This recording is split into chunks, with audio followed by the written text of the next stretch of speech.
Bonjour, bienvenue sur le podcast Au fil des lunes. Je suis Claire Vigrimaud. Je suis hypnologue et professeure de yoga. Vous pouvez me retrouver sur le site clairviyoga.com, KLERVYOGA.com, où je vous présente toutes mes activités. Toutes les semaines, je reçois des invités dans ce podcast qui nous parlent de leurs activités autour du bien-être, que ce soit l'hypnose, le yoga, le reiki, la sylvothérapie et bien d'autres thèmes encore. Alors sans plus attendre, voici l'épisode du jour.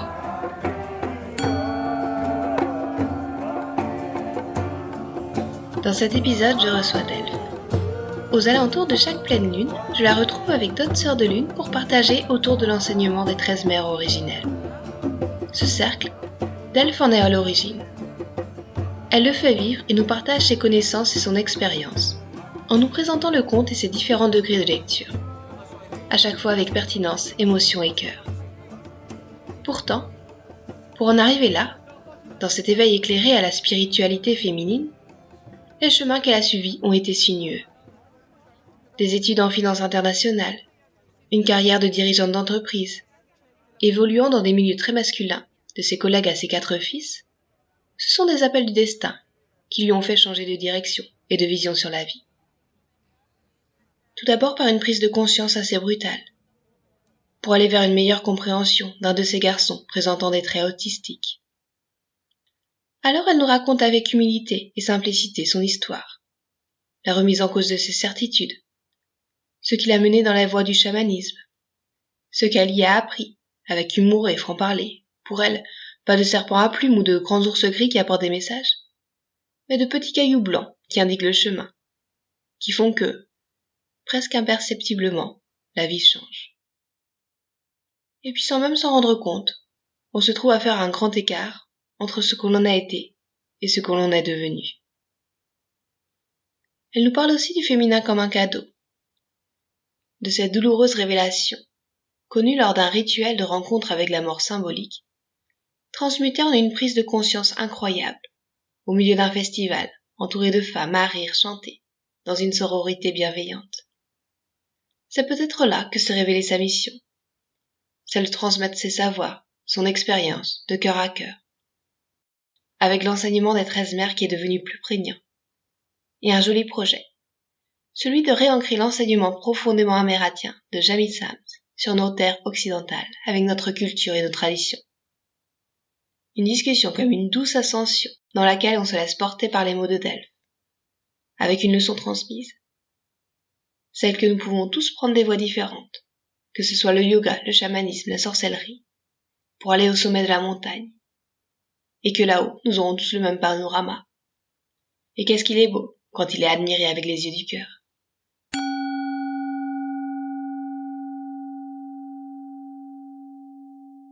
Bonjour Delph, je suis ravie de te recevoir. Je t'ai connue parce que je suis auprès de toi à l'enseignement des 13 mères originelles et voilà, j'avais envie de te faire intervenir dans ce podcast parce que je trouve que ta vision sur cet enseignement est vraiment très précieuse. Du coup, est-ce que tu pourrais peut-être te présenter auprès des auditeurs et nous raconter en quelques mots ton parcours et qui tu es? Bonjour Kervi, merci de me recevoir pour cet exercice qui est assez nouveau pour moi. Donc, je suis donc Delph.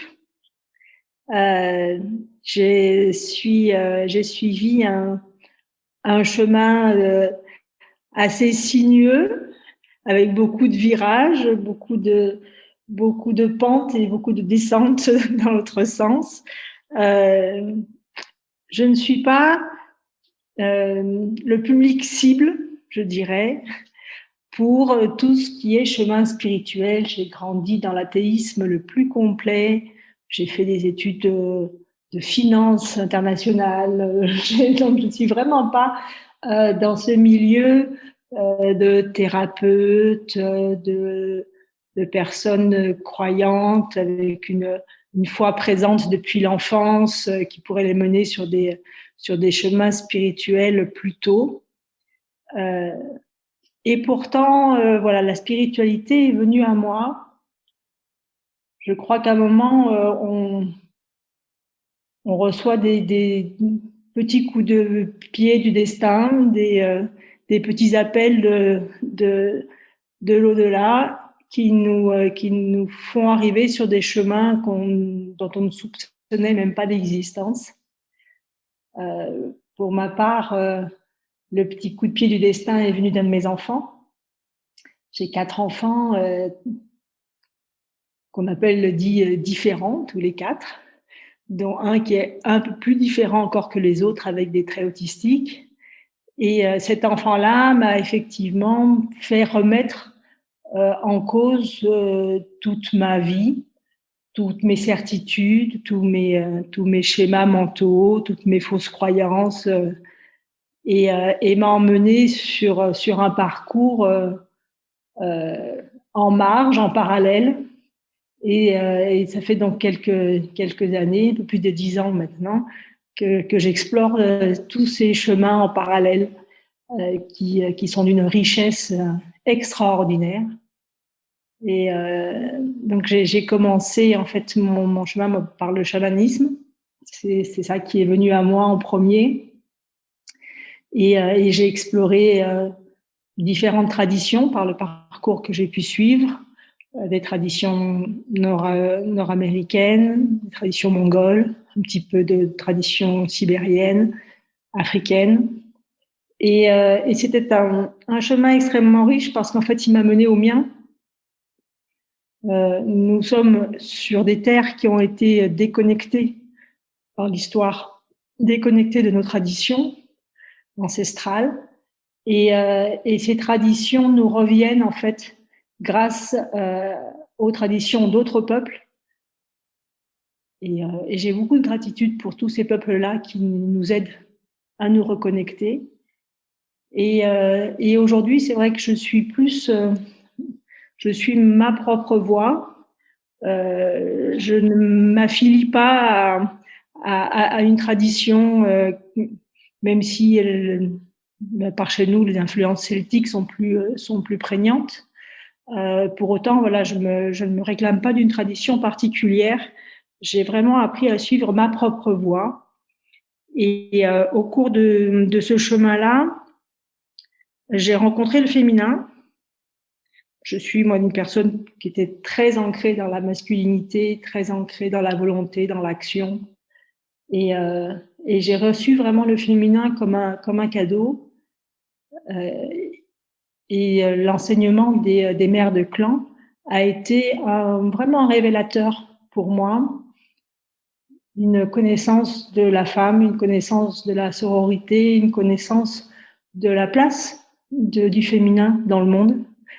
Et c'est un enseignement que voilà, j'ai commencé à transmettre avec bonheur et accompagner les sœurs sur ce chemin-là, sur leur chemin, pour qu'elles tracent leur propre pas sur le monde, est vraiment quelque chose d'extrêmement enrichissant. Voilà pour la petite présentation. D'accord, merci. J'avais envie de revenir un petit peu peut-être sur les débuts de ton parcours. Qu'est-ce qui t'a fait aller vers le chamanisme tout d'abord? Parce que comme tu le disais, dans nos régions, c'est plutôt la tradition celtique qui est présente. C'est quoi qui t'a attiré dans le chamanisme? En fait, ça a été l'observation de mon fils qui m'a vraiment remise en question. Et c'est un enfant qui avait des traits autistiques et qui me paraissait extrêmement connecté à la nature. Par exemple, régulièrement, quand il n'était pas très bien, il allait dans le jardin et il tournait en rond pendant plusieurs minutes, parfois une heure. Et je voyais bien que après ce rituel, entre guillemets, ou après voilà, ce qu'il faisait, il n'était pas dans le même état. Il y avait vraiment un avant et un après. Je l'ai vu aussi régulièrement s'allonger sur le sol, les paumes des mains sur le sol, en regardant la cime des arbres. Et là aussi, l'état avant cela et après cela était différent. Donc je ne comprenais pas pourquoi, mais je constatais qu'il était différent. C'est comme s'il rechargeait des batteries, quoi. Et ça m'a interpellée. Parallèlement à ça, c'était au début des années vers les années 2007-2008, par là, les scientifiques commençaient à nous dire que les plantes communiquaient entre elles. Et donc, du coup, j'ai un petit peu levé le nez de ma vie et j'ai regardé autour de moi et je me suis demandé qu'est-ce qu'il y avait autour de moi que je ne comprenais pas. J'ai regardé ces arbres en me disant, mais si ça se trouve, ces arbres, ils se parlent et moi, j'entends rien. J'observais ces gens qui embrassaient les arbres, bon, que je prenais pour de joyeux illuminés. Et, et donc, du coup, je me suis rendue à cette rencontre chamanique et je me suis jamais sentie aussi chez moi que là. J'ai rencontré des gens qui ressemblaient enfin à ce que je pensais que l'homme devait être. Des gens qui étaient dans le cœur, pas dans le mental, pas dans l'image, pas dans le paraître. J'ai vraiment découvert le verbe être et ça a été un bouleversement pour moi. Vraiment un bouleversement. J'ai vécu 4 jours, mais j'ai été transformée. Et j'étais partie avec donc mon fils autiste et puis son frère aîné. Et quand on est rentré à la maison, on a vécu une anecdote dans un bar à Marseille, une incivilité commune et habituelle et quotidienne. Et, et mon fils aîné m'a dit, mais je parie que tu penses au chaman là. Et j'ai oui, effectivement, cette différence d'attitude, de comportement entre ce que j'avais vécu lors du festival et puis là le retour à la vie commune était un peu choquante, quoi.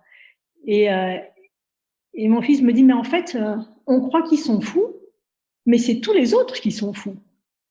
Et je lui dis, écoute, je crois que si tu as compris ça, pendant ce week-end qu'on a passé ensemble, je pense que tu as compris beaucoup de choses.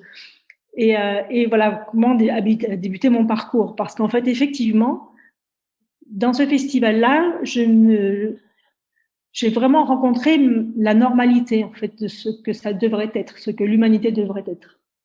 Et ça a été vraiment un grand bouleversement, un grand bonheur, et je me suis sentie à la maison et j'ai jamais voulu en repartir, quoi. Et comment après on n'en repart plus justement? Tu as su intégrer ces enseignements du chamanisme dans ton quotidien, à le vivre au jour le jour?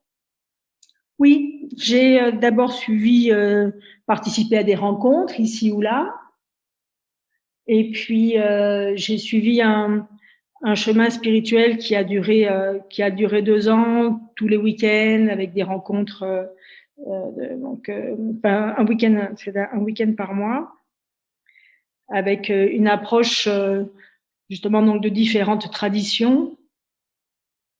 Et ce qui est intéressant lors l'une des premières rencontres que j'ai pu faire sur ce chemin-là, le chaman nous avait dit, mais il y a des gens qui sont spécialistes des week-ends. Ils viennent en week-end, puis après ils font un autre week-end, puis après ils font un autre week-end. Il dit, mais c'est pas le but. C'est qu'à un moment, si vous ne transcrivez pas ce que vous apprenez dans votre propre vie, et si ce que vous apprenez ne vient pas changer votre propre vie, ça ne sert à rien. Il ne faut pas être abonné à des stages de chamanisme, quoi. Et j'avais trouvé cette réflexion particulièrement pertinente. Et de fait, sur ce chemin-là, moi, je suis très cartésienne et donc du coup, je voyage jamais. Quand on fait des voyages chamaniques, je voyage pas. J'ai jamais vu le serpent à plumes ni le grand ours gris qui est venu m'apporter des messages. Par contre, ma vie au quotidien, elle a changé. Et ça, c'est souvent des petites choses imperceptibles, mais de pas à pas, de semaine après semaine, les choses se modifient, mon rapport au monde se modifie, mon rapport avec mes enfants, mon rapport avec mon mari, mon rapport avec les gens au travail, tout bouge. Et là, on fait un grand écart entre ce qu'on a été et ce qu'on est aujourd'hui, qui est absolument démentiel. Et merci, quoi. Et merci. Et ça n'a pas fait peur un petit peu à ton entourage? Tu parlais du monde du travail dans lequel qui était peut-être assez cartésien. Ils se sont pas posé des questions? Ça a été difficile de s'affirmer dans cette voie par Eh bien, rapport à eux? en fait, non. Parce que une des premières choses qui a changé en moi, c'est que je me suis justement libérée du regard de l'autre. Et c'était très curieux, moi qui étais extrêmement soucieuse de ce qu'on pensait de moi, de l'image que je donnais, etc. À partir du moment où j'ai commencé ce chemin-là, j'ai totalement assumé ce que j'étais. C'est-à-dire que je travaillais en plus dans un milieu catholique, avec des communautés religieuses, et moi je ne suis pas du tout. Et en plus, je suivais un chemin chamanique. Donc c'était très particulier. Mais en fait, j'ai eu la chance de travailler aussi avec des gens qui étaient relativement ouverts et on s'est rendu compte que finalement on parlait le même discours. On parlait le même discours. Je crois qu'en fait tous les chemins spirituels mènent à la même chose. Quelqu'un m'a dit un jour, on est tous au pied de la montagne, on prend tous des chemins et des voies différentes. Pour certains, c'est la religion, pour certains, c'est la méditation, pour d'autres, c'est le yoga, pour d'autres, c'est le chamanisme. Mais une fois qu'on est en haut de la montagne, on a tous le même panorama. On a l'amour et la lumière. Et c'est extrêmement juste. Donc, quel que soit le chemin, y compris la religion, voilà, qui n'est pas du tout mon chemin à moi, mais quand la religion vise à la fraternité, à l'amour et à la lumière, et non pas l'obscurantisme au dogme, et à l'intransigeance et à l'intolérance que l'on peut connaître aussi par ailleurs, euh, on parle tous le même discours, et peu importe. Et donc voilà, moi, ça a été une des premières choses, de me libérer du regard de l'autre et d'assumer ce que j'ai fait, mais c'était pas une volonté, c'était pas une affirmation, ça s'est fait totalement naturellement. D'accord. Et tu parlais aussi de suivre sa propre voie. Tu as découvert d'autres traditions en dehors du chamanisme. Tu parlais aussi, enfin, peut-être de la voie des sorcières. Est-ce que ça a été difficile là aussi de faire cette transition, de se dire, bah, il y a peut-être autre chose que le chamanisme, ou alors ça s'est fait plutôt naturellement? Là aussi, je crois que ça s'est fait naturellement. En tout cas, j'ai compris sur mon chemin que il y avait différentes traditions et ce qui était important, c'est que cela fasse sens. Ce qui était important, c'est que cela soit juste pour soi. Ce qui est important, c'est que on le fasse en conscience. C'est-à-dire que, par exemple, je vais prendre un exemple. J'ai travaillé un temps avec une chamane qui venait de Sibérie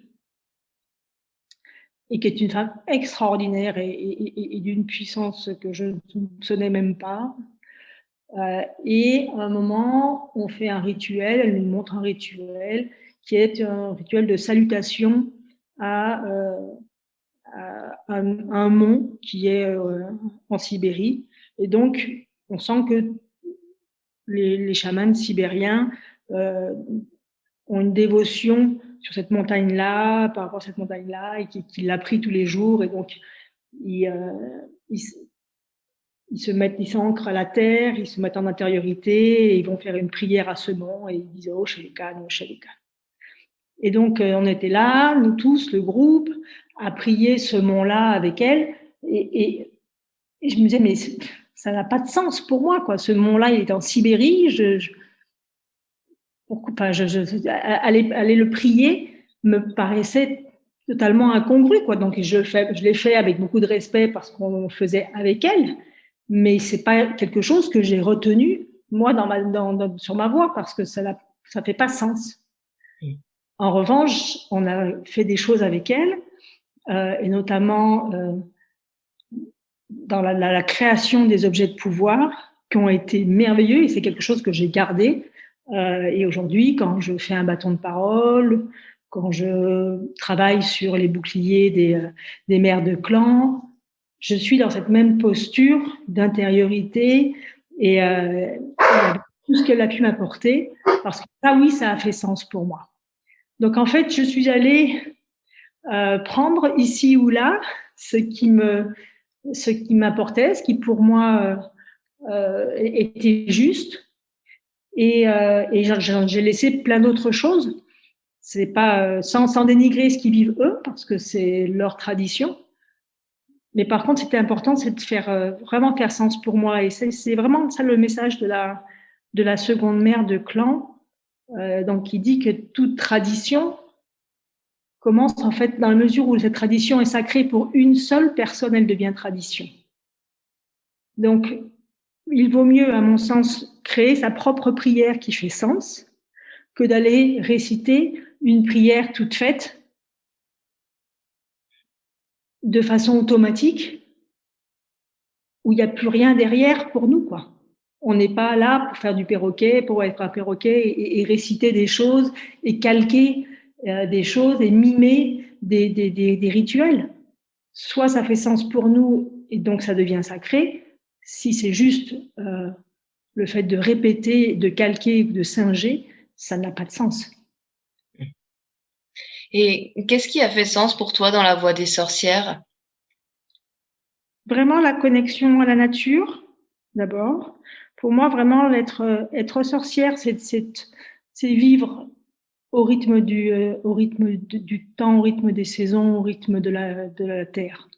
Et c'est de comprendre qu'on en fait partie. Et comme on en fait partie de ces trous, on fait partie des cycles et on s'ancre. Et donc, pour moi, c'est ça, être sorcière. C'est de vivre avec les plantes, c'est de vivre avec les arbres, c'est d'observer les animaux. Et j'ai gardé des traditions amérindiennes, la médecine des animaux, qui est très puissante à mon sens et qui me parle énormément. Et vivre au rythme de la lune, évidemment, au rythme des sabbats, des saisons, qui viennent scander notre vie, nos cycles. Ça, pour moi, ça faisait vraiment sens. D'accord, merci. Et j'avais envie de revenir aussi à ce moment où tu as rencontré les 13 mères. Tu te souviens comment ça s'est produit? C'était au cours de ton enseignement chamanique? Alors, au cours de mon enseignement chamanique, j'ai vécu une rencontre qui s'appelait la rencontre avec la mort symbolique. Et on a fait une espèce d'écriture automatique, un exercice d'écriture automatique. Et moi, les mots qui me sont venus, ça a été « je suis une mère sans mère sans mère ». Et quand j'ai lu ça, ça m'a heurtée parce que voilà, j'ai réalisé effectivement que le féminin dans ma lignée était un féminin extrêmement blessé. Moi, j'ai des relations très compliquées avec ma propre mère. Ma mère est orpheline, donc n'a pas connu la sienne. Donc, on a vraiment toute une lignée de féminins blessés. Et ça m'est apparu en disant, il faut quand même que j'aille voir ce qui se passe de ce côté-là. J'étais déjà aussi assez en lien avec les sorcières, avec toutes ces femmes qui ont été menées au bûcher. Je sentais qu'il y avait quelque chose à travailler. Je ne sais pas ce qui s'est passé dans mes lignées à ce niveau-là, mais je pense qu'il y a eu quelque chose.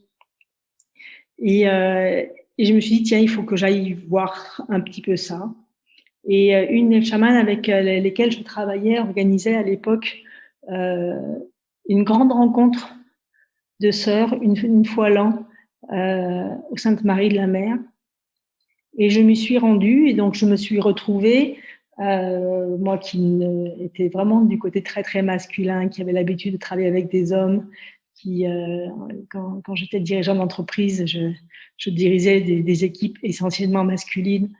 Et je me suis retrouvée tout d'un coup avec 150 femmes autour de moi qui chantaient, qui dansaient, qui faisaient des rituels de transmission. Et j'ai reçu une gifle magistrale. Magistrale. Ça a été un choc énorme de voir toutes ces femmes qui vivaient leur féminité. Et c'est vraiment quelque chose dont je ne soupçonnais même pas l'existence. Et ça a été un choc parce que j'avais une quarantaine d'années à l'époque et j'ai vraiment eu l'impression que j'étais passée à côté de ma vie, quoi. à côté de ma vie, à côté de mes maternités, à côté de ma féminité. Et ça a vraiment été extrêmement difficile. Et je m'en suis ouverte à la chamane qui m'accompagnait. Et je dis, mais j'ai tout raté. Je suis passée à côté et j'ai déjà mes 4 enfants, donc je ne serai plus mère à nouveau, donc je ne pourrai plus expérimenter ce féminin tel que je le vois là aujourd'hui. Et elle m'a regardée en me disant, mais tu sais qu'il y en a qui ne s'éveillent jamais. Donc, c'est merveilleux de t'éveiller, toi, là, aujourd'hui, même si tu as plus de 40 ans, et peu importe, il te reste la moitié de ta vie. Et certes, tu ne, tu ne seras pas mère à nouveau, mais tu seras bientôt grand-mère. Donc, bienvenue, grand-mère. Et, euh, et du coup, ça m'a redonné euh, la direction d'un chemin à suivre en me disant, mais oui, voilà ma mission aujourd'hui. Ce n'est plus celle de transmettre à mes enfants, puisque moi j'ai 4 garçons, donc le féminin est un petit peu différent. Elle m'a dit, mais bon, voilà, tu as 4 garçons, mais donc tu auras 4 belles filles qui vont te donner des petits-enfants. Et donc voilà, bienvenue à toi, grand-mère. Et je me suis dit, voilà, c'est ça qu'il faut que je transmette aujourd'hui aux jeunes femmes, aux femmes en chemin. Voilà l'enseignement que je veux suivre. Et donc, j'ai pris connaissance de cet enseignement des mères de clan, qui est un enseignement très amérindien, un enseignement amérindien, mais c'est sûr, mais donc du coup, qui n'a pas été à un moment remis ou réancré dans nos propres traditions européennes. Et j'avais envie de faire ça, parce que je crois que cet enseignement amérindien peut rebuter par certains aspects, parce qu'il y a un certain nombre de femmes qui ne s'y retrouvent pas nécessairement, parce que c'est une cosmogonie très différente, parce que voilà, c'est pas notre tradition, c'est pas notre culture, c'est pas notre histoire. Et pourtant, c'est un enseignement universel, extrêmement riche. Et je me suis dit, tiens, si on pouvait un peu l'adapter à nos propres traditions, si on pouvait le réancrer sur nos terres, ça serait une façon d'atteindre plus le cœur des femmes européennes et pour que cet enseignement se transmette, ce qui est quand même l'objectif premier. C'est vrai qu'on avait parlé de ce projet et moi je le trouve vraiment fascinant. Et du coup, tu trouves que cet exercice est facile de trouver ces correspondances entre l'enseignement très amérindien et notre culture occidentale, notre culture celtique? C'est c'est facile pour toi ou alors il y a encore quelques métaphores, quelques images à trouver? C'est en fait, je crois que je me suis assez leurrée là-dessus en disant tiens, on va le transposer. Je crois que c'est pas transposable en fait. Parce que au début, je me suis dit, tiens, je vais chercher des connexions par rapport à nos déesses, des histoires, des contes qui pourraient ressembler, etc. Et il n'y a rien en fait. Il y a, à part quelquefois, par des hasards de calendrier, des choses qui peuvent se croiser, mais non, c'est totalement différent. Donc je crois qu'en fait, j'ai abandonné l'idée de transposer. Par contre, je continue sur l'idée d'adapter. C'est-à-dire que sur le cercle que nous faisons actuellement ensemble, on reste quand même beaucoup sur la tradition amérindienne et sur le conte, etc.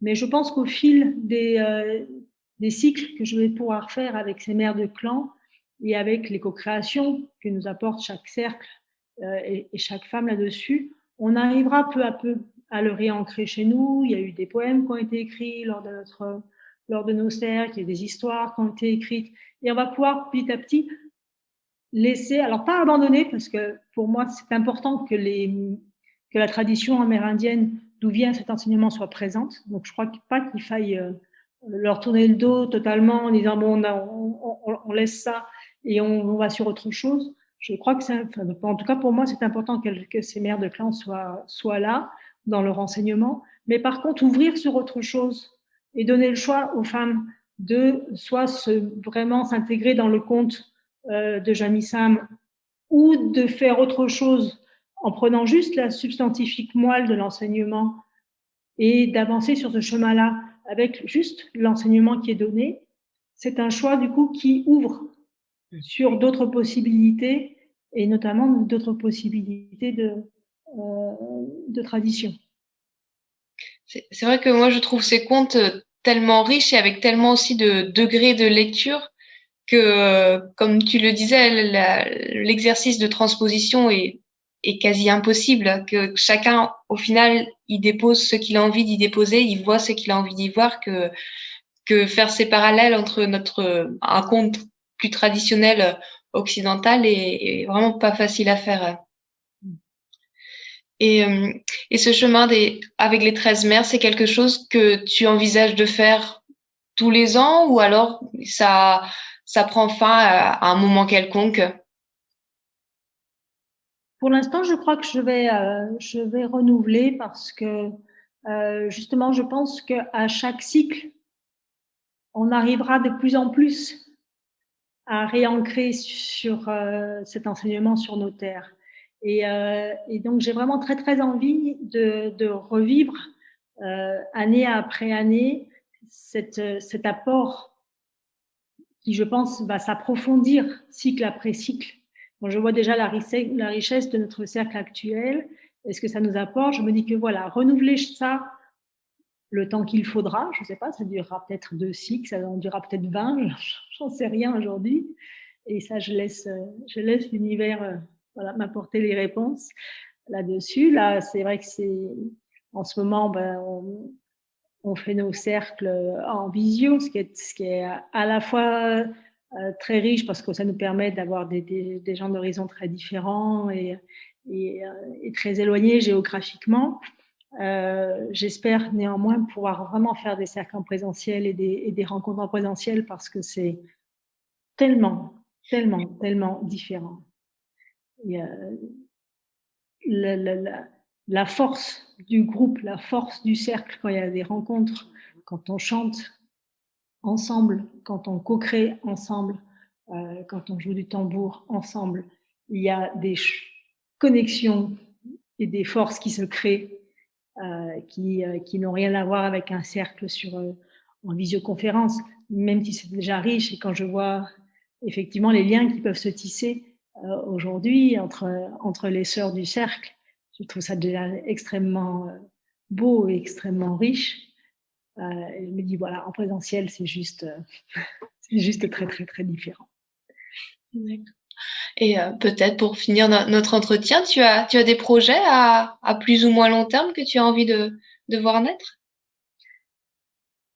Eh bien, pour l'instant, notre projet qui est en cours de création, puisque c'est donc d'ouvrir ce lieu que nous venons d'acquérir en famille, puisque donc nous avons suivi un chemin, je dis nous, c'est mon mari et moi, avons suivi donc un chemin spirituel l'un et l'autre qui nous a menés il y a quelques mois à laisser nos vies, à laisser notre travail et à acquérir un lieu pour accueillir des rencontres. Donc ça peut être des rencontres de méditation, des rencontres de yoga, des rencontres de chamanisme, des rencontres de jeunes, des rencontres de parentalité positive, de communication non violente. On souhaite vraiment créer un lieu qui puisse accueillir tous les acteurs du changement. Nous sommes arrivés à un point de civilisation où on sait que l'humanité ne peut pas continuer comme elle continue, comme elle vit aujourd'hui, avec des non-sens en termes de gestion de la nature, de gestion des ressources, de gestion de l'homme. Et on sait qu'il va falloir qu'il se passe quelque chose pour que l'humanité revienne dans le cœur.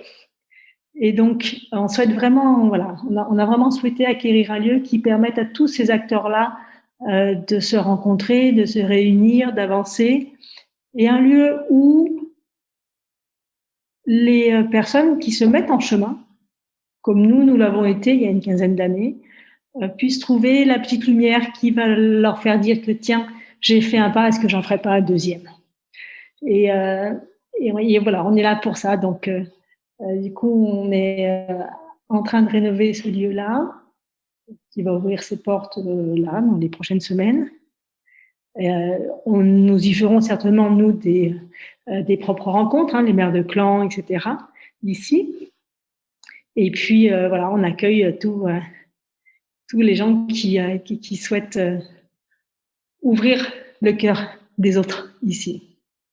D'accord. Merci pour ce beau projet aussi. Je trouve ça vraiment fascinant, toutes ces acteurs du changement que tu vas recevoir. Je pense que c'est une belle impulsion aussi et qu'on en a besoin aujourd'hui. Et justement, si les auditeurs veulent y aller, veulent organiser quelque chose là-bas, tu pourrais peut-être les référer quelque part si tu as quelque chose vers les diriger. Bien sûr, donc alors pour l'instant on est vraiment aux prémices, mais nous sommes entre Villefranche de Rouergue et Montauban, dans le nord du Tarn-et-Garonne. Le lieu s'appelle le Champ des Murmures, le champ CHAMP des Murmures, puisqu'on est au milieu de 30 hectares de nature. Donc on a un site internet, on a une page sur Facebook. Et donc, effectivement, s'ils souhaitent organiser des rencontres chez nous, ils peuvent nous contacter. Ce sera avec plaisir le numéro de téléphone. Merci Delph, on mettra comme d'habitude tous les liens dans les notes de l'épisode. Et merci beaucoup pour cette conversation. Merci beaucoup pour aussi cette soirée d'hier soir, puisque hier soir il y avait un cercle. Et puis je te souhaite une belle journée et à très bientôt. Belle journée à toi Claire-Vie, merci de ton invitation. Au revoir. Merci à Delph pour cette conversation. Vous trouverez toutes les notes de l'épisode sur le site clairviyoga.com à la rubrique podcast. J'en profite aussi pour vous dire que mon livre 12 promenades au clair des lunes est maintenant disponible. De la lune du loup à la lune des longues nuits, cet ouvrage présente les 12 lunes de l'année selon leur nom traditionnel, en les colorant d'intentions propres à l'énergie changeante de la nature et des saisons qui passent. 12 promenades qui invitent à l'introspection et à la poésie. S'accordant avec l'ambiance qu'évoque le nom de ces lunes ainsi baptisées par les Amérindiens, un thème particulier est décliné pour chaque lunaison. Reliant des notions d'Ayurveda, de yoga, de chamanisme, de sylvothérapie, des pratiques de bien-être, ce livre sera comme une carte du ciel nocturne qui révélera à vos yeux et à votre cœur comment relier vos étoiles pour y dessiner de sublimes constellations. Merci d'avoir écouté cet épisode et à très bientôt.